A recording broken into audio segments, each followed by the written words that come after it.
भारत ने जो जानकारी पता चल रही है, कुछ ड्रोन्स मार गिराए हैं। ये बड़ा अजीब यहाँ पर हाल है। अभी 5 बजे के बाद ही डीजीएमओ की आज बात हुई है। अभी समय ज्यादा नहीं हुआ है। अभी हम इस वक्त करीब 9:30 बजे के नजदीक पहुंच रहे हैं और हम ड्रोन से एक्टिविटी देखना शुरू कर चुके हैं। 8 से 8:22 के बीच में प्रधानमंत्री, ये देखिए तस्वीरें हमने दिखानी शुरू कर दी। एयर डिफेंस सिस्टम एक्टिव हुआ और वो ड्रोन्स को जाकर हिट करता हुआ दिखाई पड़ रहा है।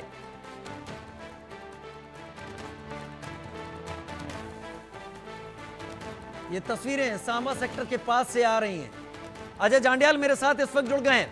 अजय, एक एक करके जो एरिया है इस ड्रोन्स का वो बढ़ता जा रहा है, कल की तरह, एक दिन पहले की तरह।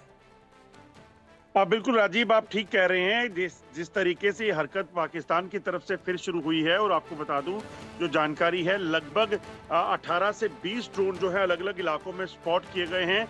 उसके बाद जो है एंटी ड्रोन सिस्टम सांबा में एक्टिवेट हुआ। आप देखेंगे ये ट्रेसर जो हैं, इंटरसेप्टर जो हैं, वो कैसे ड्रोन की तरफ जा रहे हैं उसे डिस्ट्रॉय करने के लिए। और जो जानकारियां हैं, कुछ ड्रोन जो है वो डिस्ट्रॉय भी कर लिए गए हैं। आरएसपुरा में दिखे हैं, इसी तरीके से ये सांबा इलाके में देखे हैं, उधमपुर और जम्मू के इलाकों में 4 जगहों पर ड्रोन को देखा गया है।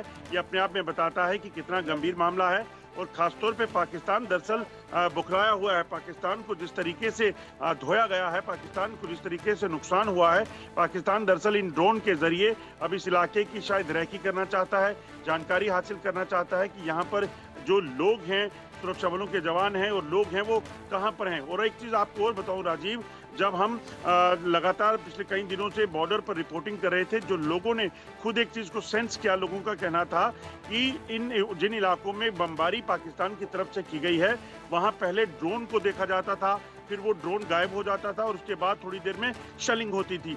और कई ऐसे इलाके थे जहां पर कई जो झुंड में घर बने हुए हैं, मोहल्ला है, उन कॉलोनीज में जो है जो ड्रोन की जो सर्वेलेंस है, उसके बाद जो है वहां पे टारगेट किया गया। तो कहीं ना कहीं पाकिस्तान की नापाक मंशा क्या है वो देखना पड़ेगा। और भारत की तरफ से एक तो साफ कर दिया गया है कि अगर पाकिस्तान इस चीज को रोकेगा नहीं तो पाकिस्तान को इसका खामियाजा भुगतना होगा। जैसे पाकिस्तान के 12 एयरबेस जो है उनको तबाह किया गया है, जैसे वहां पर आतंकी ठिकानों को ध्वस्त किया गया है, और ये सिलसिला अगर रुका नहीं तो इसका खामियाजा पाकिस्तान को बड़े बुरे तरीके से भुगतना होगा। मगर आज एक बार फिर से जब ड्रोन दिखे हैं, और खास तौर पे प्रधानमंत्री मोदी के संबोधन के बाद जब ड्रोन दिखे हैं, तो लोगों को इससे ज्यादा दहशत है। लोगों ने एक बार फिर से अपने इलाके में लाइट्स को बंद कर दिया है और इस चीज को लेकर अलर्ट हो गए हैं कि कहीं इन ड्रोन के जरिए जो है वो एक्सप्लोजिव जो है वो ड्रॉप ना किया जाए। क्योंकि जो मेरी कुछ वरिष्ठ अधिकारी हैं, उनसे बात हुई है सुरक्षा बलों में, उनका कहना है कि ये ड्रोन जो आते हैं वो सभी ड्रोन जो है एक्सप्लोजिव के साथ नहीं आते।